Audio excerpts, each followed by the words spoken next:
പറഞ്ഞു.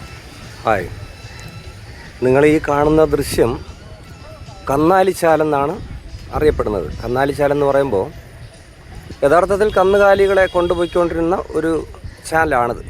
അതുകൊണ്ട് തന്നെയാണ് കന്നുകാലിച്ചാലെന്ന് പറയുന്നത്. അതിൻ്റെ ബാക്കിലോട്ടുള്ള ചരിത്രം എന്ന് പറയുന്നത് തിരുവിതാംകൂർ രാജാക്കന്മാരുടെ കാലഘട്ടങ്ങളിൽ ഈ ബണ്ടിൻ്റെ ഇരുവശങ്ങളിലും നെൽകൃഷികളാണ്.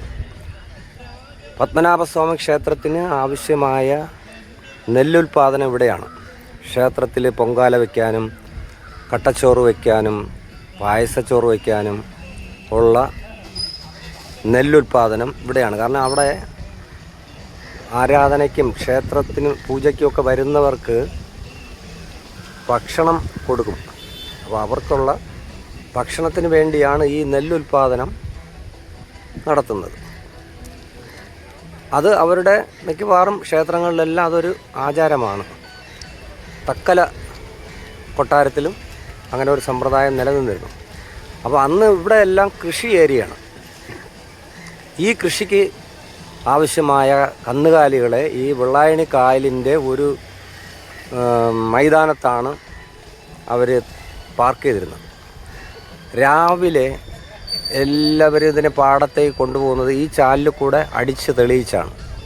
വൈകുന്നേരം അവരുടെ ജോലിയെല്ലാം കഴിഞ്ഞ് തിരിച്ച് ഇതിലേ കൂടെ കൊണ്ടുവന്ന് കായലിൽ കൊണ്ടുപോയി അവരെ എല്ലാം തേച്ച് കഴുകി വൃത്തിയാക്കിയാണ് അവരുടെ പാളയത്തിലേക്ക് വീണ്ടും കെട്ടിയിടാൻ കൊണ്ടുപോകുന്നത്. അങ്ങനെ ഇവരെ സ്ഥിരമായി രാവിലെയും വൈകുന്നേരവും കൊണ്ടുപോകുന്നതിന് വേണ്ടി തെളിച്ച ഒരു ചാലാണ് ഈ കന്നുകാലിച്ചാൽ. പിന്നീടത് അവരൊരു ഈ കായലിൽ വെള്ളം കയറുമ്പോൾ ഇരുവശങ്ങളിലും കര നശിക്കാതിരിക്കാൻ വേണ്ടി അവിടെ നിന്നും ഇപ്പുറത്തുനിന്നും വെള്ളം പമ്പ് ചെയ്ത് ഇതിനെ പടിഞ്ഞാറ് ഭാഗത്തേക്ക് ഒഴുക്കിക്കൊണ്ടുപോയി തിരുവല്ലം ആറ്റിലേക്ക് കണക്ട് ചെയ്താണ് അങ്ങ് വിടുന്നത്. തിരുവല്ലം ആറ് പിന്നെ ചെന്ന് ചേരുന്നത് അറബിക്കടലിലാണ്. ഇതാണ് അതിൻ്റെ ഒരു ചരിത്ര പശ്ചാത്തലം. Okay, thank you. അപ്പോൾ നമ്മൾ കേട്ടല്ലോ, ഇതിൻ്റെ ചരിത്രം കേട്ടല്ലോ. അപ്പോൾ അതാണ് നമ്മളിപ്പോൾ ഇത് നിന്ന് ഷൂട്ട് ചെയ്യുന്നത് വെച്ചാൽ നമ്മൾ കിരീടം പാലത്തിൻ്റെ പുറത്ത് നിന്നാണ് നമ്മൾ ഷൂട്ട് ചെയ്തത്. അപ്പോൾ ഇതാണ് ഈ കന്നാലിച്ചാലിൻ്റെ ചരിത്രം. അപ്പോൾ എന്തായാലും കൊള്ളാം. അപ്പോൾ എന്തായാലും നമുക്കിനി വേറെ കാഴ്ചകൾ നമുക്ക് കാണാം. അപ്പോൾ ഇന്നിവിടെ ഈ പുഞ്ചക്കരി ഷാപ്പിൻ്റെ ഏരിയ, ബണ്ട് റോഡ്, കിരീടം പാലം, ഇതിൻ്റെ കാഴ്ചകളിലെ വീഡിയോ നമ്മളിവിടെ നിർത്തുകയാണ്. അപ്പോൾ ഇനി മറ്റൊരു വീഡിയോയുമായിട്ട് വരാം.